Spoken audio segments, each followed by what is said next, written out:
j'espère que vous allez bien. Soyez bénis en ce jour. Aujourd'hui, nous allons parler sur comment démontrer en tant que des chrétiennes, être des personnes qui sont compatissantes, des personnes qui ont de la miséricorde. Et aujourd'hui, nous allons prendre Luc 10, le verset 25 à 37.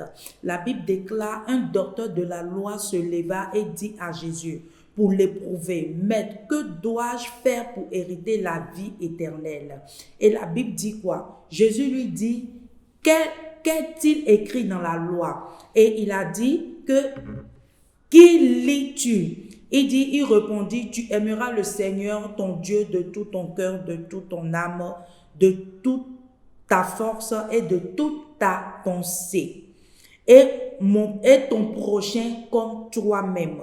Et la Bible dit: tu as bien répondu. Le Seigneur lui a dit: tu as bien répondu.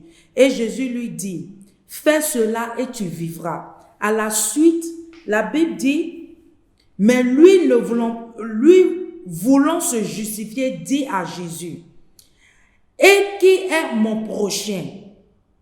Jésus reprit la parole et dit: un homme descendait de Jérusalem à Jéricho. Il tomba au milieu des brigands qui le dépouillaient, le chargeaient de coups et s'en allaient, le laissant à demi-mort.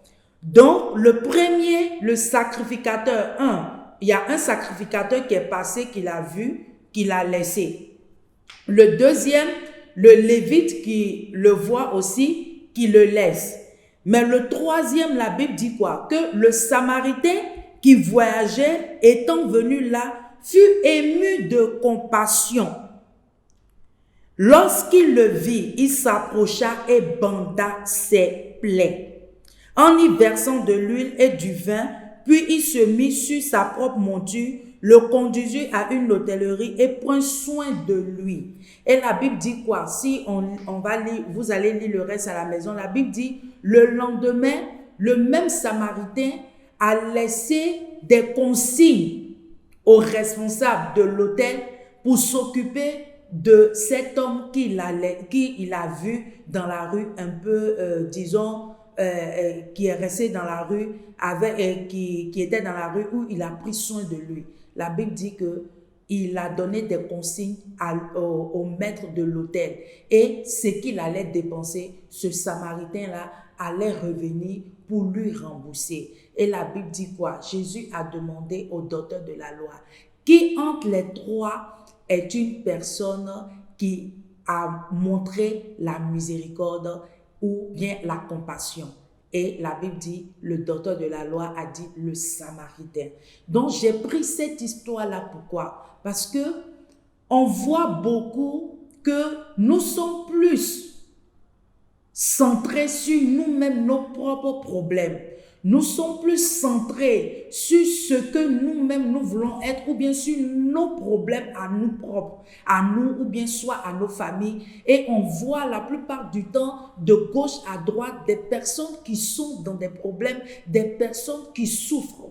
Donc en ce jour, tu dois être une personne qui montre la miséricorde de Dieu, qui montre la compassion de Dieu. S'il y a une personne qui vient vers toi pour t'expliquer son problème, demande à Dieu d'ouvrir tes yeux afin que tu puisses comprendre, afin que tu puisses voir réellement si cette personne-là est dans les besoins, afin que tu puisses l'aider. Parce qu'il y a des gens qui sont là actuellement qui ont besoin d'aide.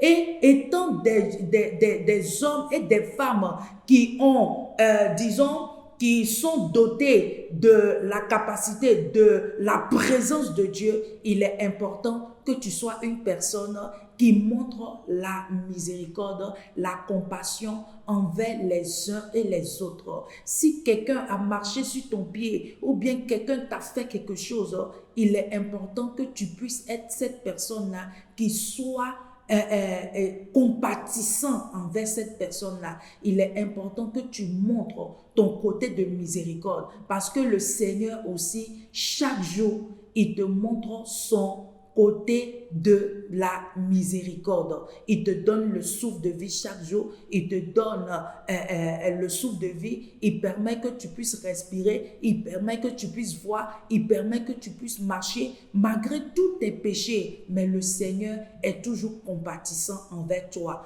Donc, il est important que toi aussi, tu sois une personne compatissante envers son voisin, son voisinage, ou ses amis, quel que soit. Il est important que tu sois une personne aussi compatissante.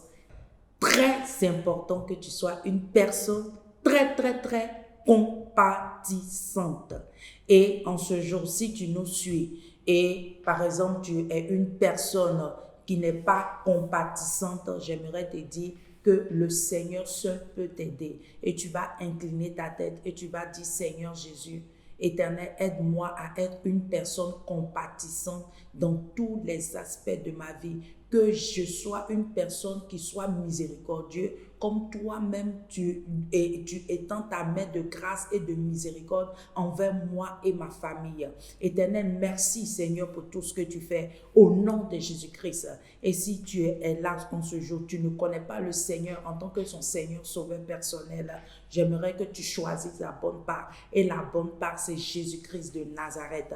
Tu vas répéter après moi, tu vas dire: Seigneur Jésus, je viens à toi tel que je suis. Je sais que je suis un pécheur. Éternel, pardonne-moi de tous mes péchés. Pardonne-moi de tout ce que j'ai fait qui ne t'ont pas glorifié. Éternel, en ce jour, aie pitié de moi selon ta grande bonté et ta grande miséricorde. Au nom de Jésus-Christ que j'ai prié. Merci Éternel de faire de moi une nouvelle créature. Au nom de Jésus-Christ que j'ai prié. Amen. Sois béni. C'était Vie Glorieuse avec Exena Moti. N'oublie pas de partager, de liker, de commenter et surtout de nous suivre sur toutes nos pages. Soyez bénis et à très bientôt. Bye bye.